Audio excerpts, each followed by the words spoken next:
akaniambia ati na unajua vile hiyo mwili yako imekauka hivyo, sio ni kama wanaume wa Kenya wanapenda hivi. Wewe labda utafute mzungu.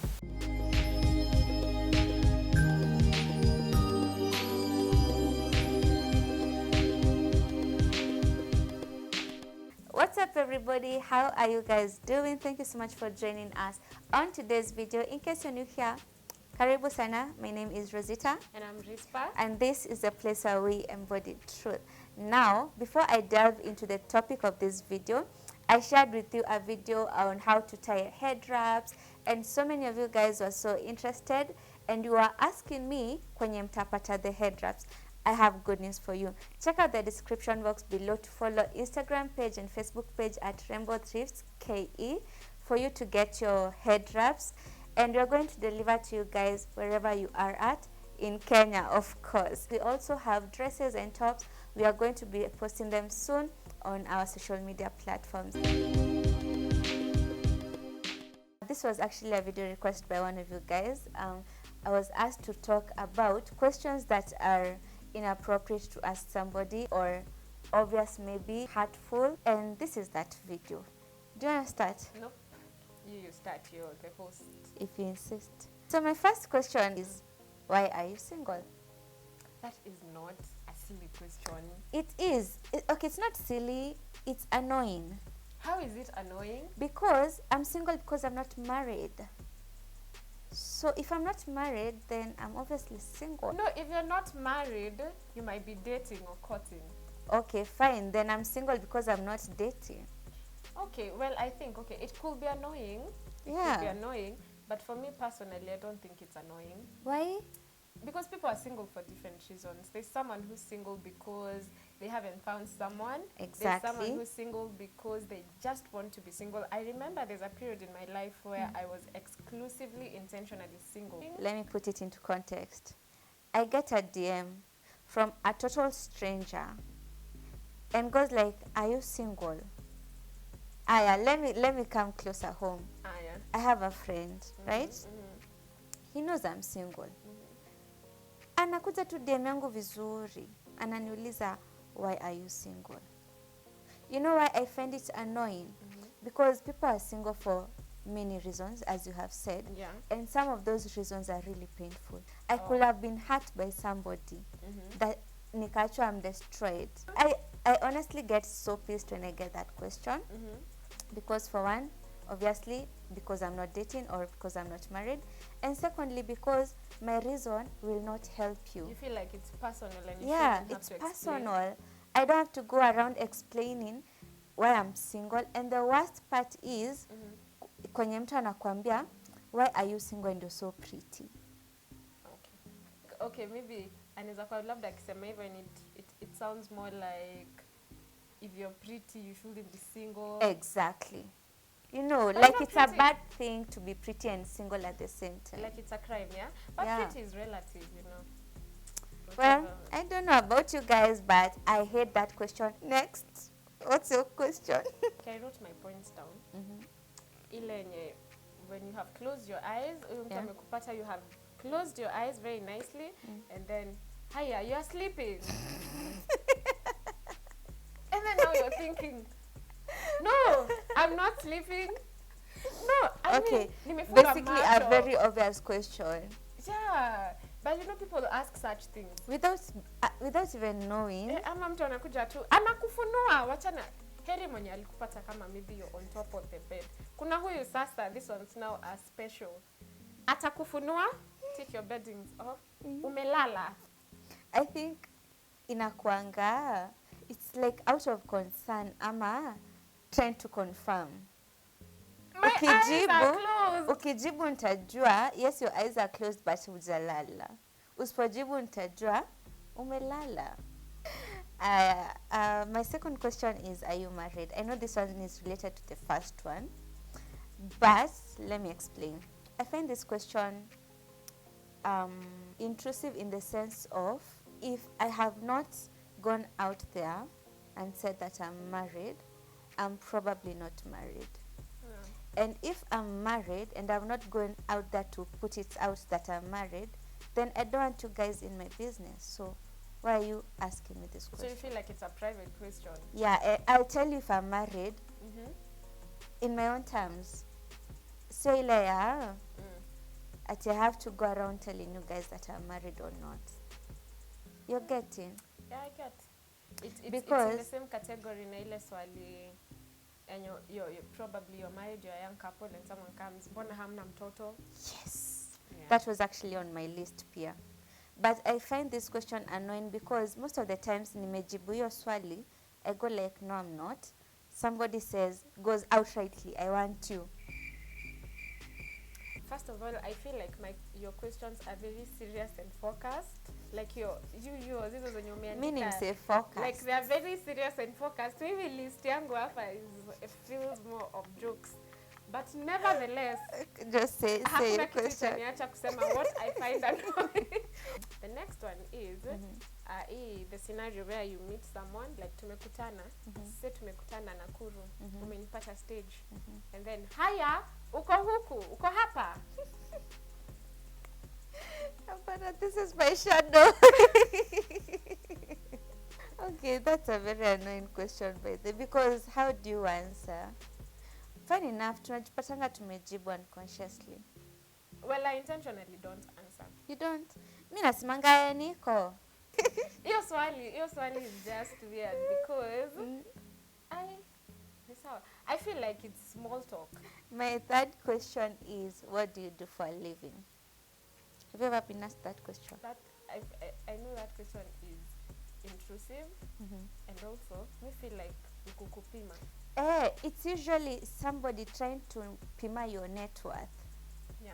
Or how much respect they want to accord. Exactly, because we're in a generation kwenye I'll give you the amount of respect. I'll give you respect that weighs the amount of money you make. Yeah. You're getting? I just don't think you should pima the respect you're giving to somebody based on what they do for a living, especially if you are just acquaintances, if you've just met.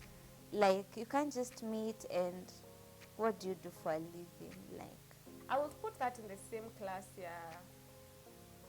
Okay, there are friends who can ask, but then I'm talking about strangers. it's the stranger, Acquaintances. maybe someone asking you about how much money you make. Surely, that's not right. Ama, Stop it, you I once guys. met someone who went like this. Haya, what do you do? Nikamwambia, where do you live? Where do you work? Haya, so how much do you earn there?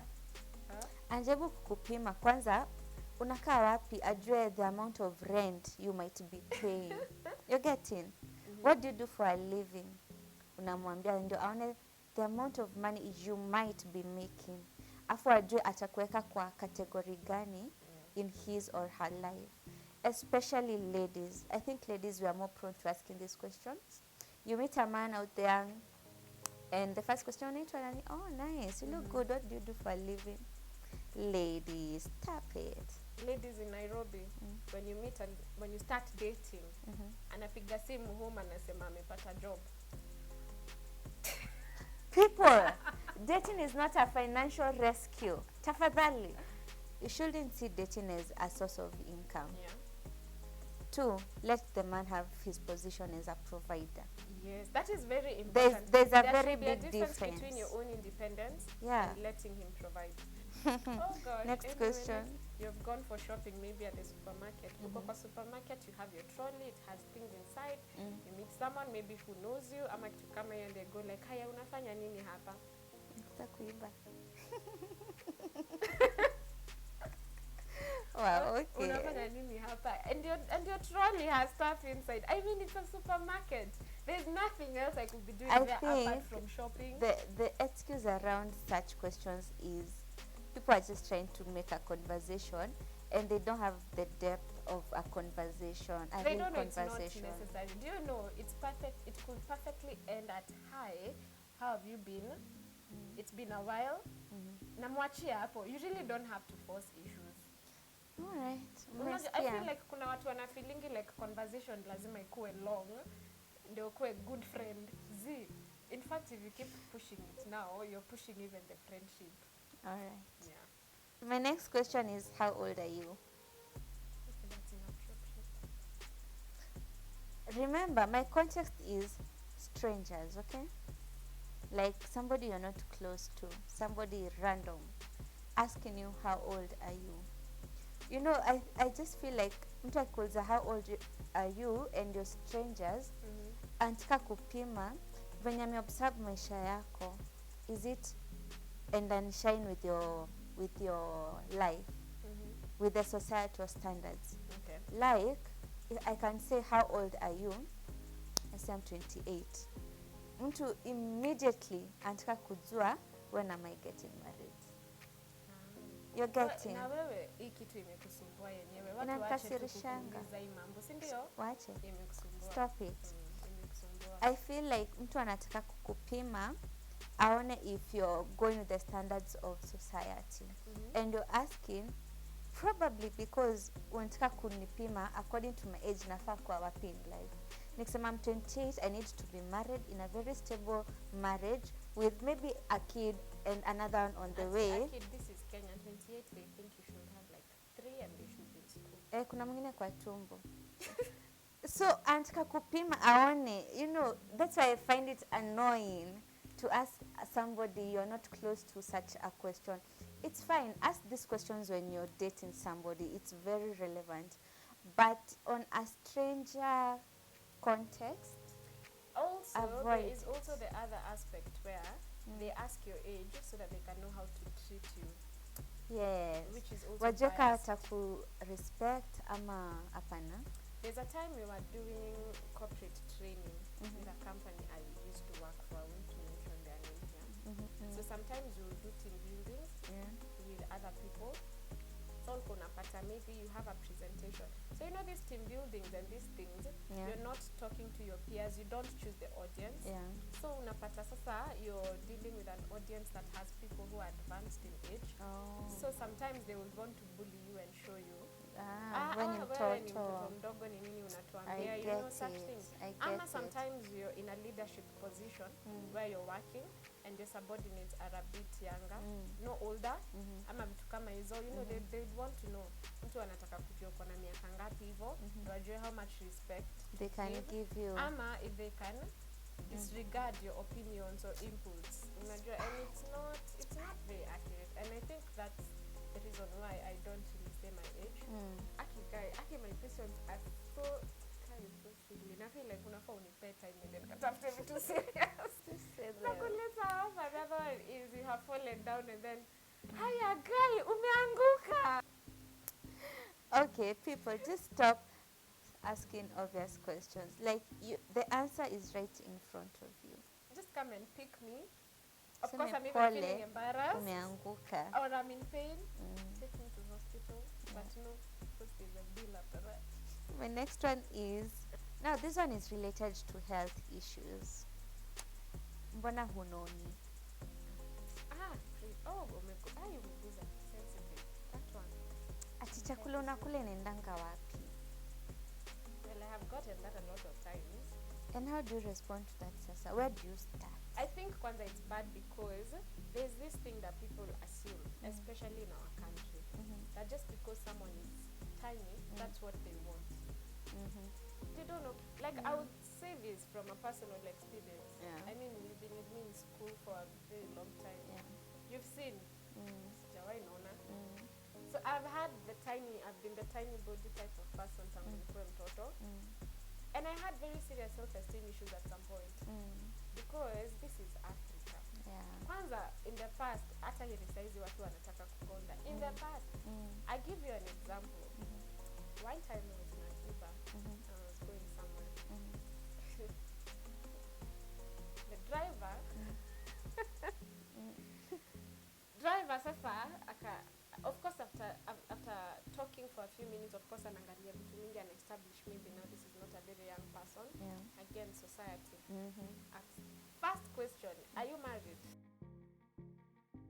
Sasa, I said no. And then he said, yani, akaniambia ati, hey, na unajua vile hiyo mwili yako imekauka hivyo, sio ni kama wanaume wa Kenya wanapenda hivi. Wewe labda utafute mzungu. Mwili kama hii yako, sio ni kama ati mimi personally bibi yangu ni mnono na ninatakanga kuona amenona, amejaa ndani ya mwili. Wait. Sasa wewe ukiweza kuwa bibi yangu, I'd feel so bad. He And I'm had thinking, the audacity. Yani ashasikia vibaya, create scenario in his head vile mimi naweza kuwa bibi yake na akasikia vibaya in advance. He had the audacity. Ashasikia vibaya. People, please give us a break. I also just feel like hiyo swali ya mbona hunoni goes hand in hand with mbona umekonda. You know, in the sense of mtu anakutana na wewe, even your friends, mtu anakutana na wewe vizuri tu sana, sema hi Rozitta, how are you doing, aki long time, na mbona umekonda hivyo. You know, I could be sick, you know. Yes, I could be dealing with deep stuff. I could be stressed and depressed, and then you come up with such a question. Yeah. Like me, I remember one time niliuliza hiyo swali and I was not okay at all. I knew why I was thin. I was not okay. I was traumatized. Then nakutana na mtu vizuri tu, na Rozitta umekonda, anacheka. Do you know I cried? Nilienda tu nikajifungia mali nikalia. It's rude and inappropriate to ask such a question. If you're a close friend, ama if you really just want to show concern, just ask the person, how are you really doing? And if they're open, watakwambia I'm not okay. A last one we can talk about is okay, I don't have experience with this question, but I have seen it hurt so many people, even in our country. Ni swali ya, how long has it been since you've been married, and why don't you have kids yet? We have a very good example of Kambua and Evelyn Wanjiru. I just feel like I've listened to their testimonies of the pressure they get because of kulizwa mbona hauna mtoto sahi, and you've been married for so long. One, it's intrusive because you don't know what that couple is dealing with. You don't know what they have to fight about. And the person who suggested me to do this video said specifically this question. People are going through hard stuff. It's also an alarming level of Intrusion. But okay, sipoongea sana it's the code. Sorry. Yeah. So it called Anthony, Risper needs some water.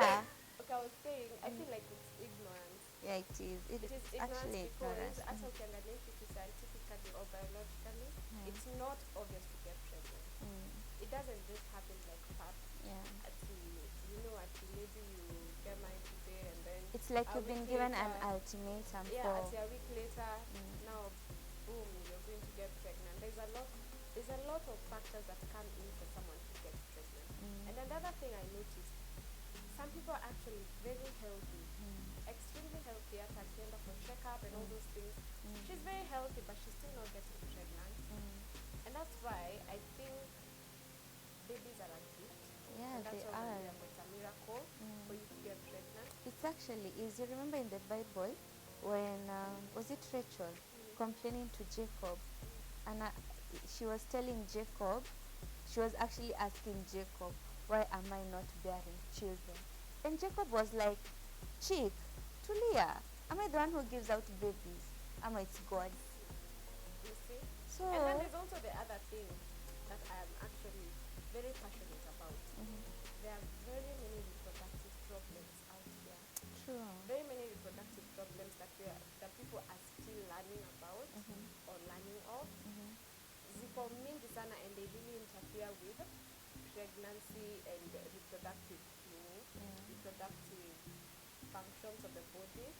So kuna vitu mingi, someone might be dealing with a reproductive problem. There are very many. We can name them. You have fibroids, you have cysts, you have endometriosis, very many culprits, you know.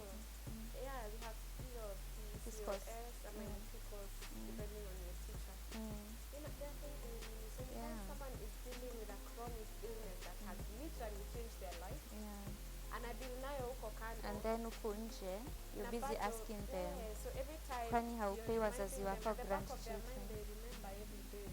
They probably pray for that thing every day. not happening. Na wewe unakuja kuongeza juu. And others are just not getting, pregnancy is not. It's not obvious. Obvious. It doesn't just mean that we are in our That's why we celebrate when somebody, and when they give birth to a healthy baby, we celebrate again. These things, they appear obvious, but they really aren't obvious. So let's just stop being intrusive and arrogant about such issues. And the other problem is because people are attributing the act of getting pregnant to human ability. You're making it look like I got pregnant because I'm a woman, I'm like I'm a woman enough and that's why I'm pregnant. Or maybe she got pregnant because her husband is man enough, that's why she's pregnant, and that's just ignorance. So people, in short, the moral of this video is avoid being ignorant about some things. Avoid being intrusive. Avoid being asking obvious questions. Unakasisha Risper. Anyway guys, that's it for today's video. Nimeona. Thank you so much for watching. If you have any other annoying questions that you want people to stop asking, rate them in category since we have all established. Kuna serious annoying questions. Kuna intrusive, petty, silly ones. Annoying questions.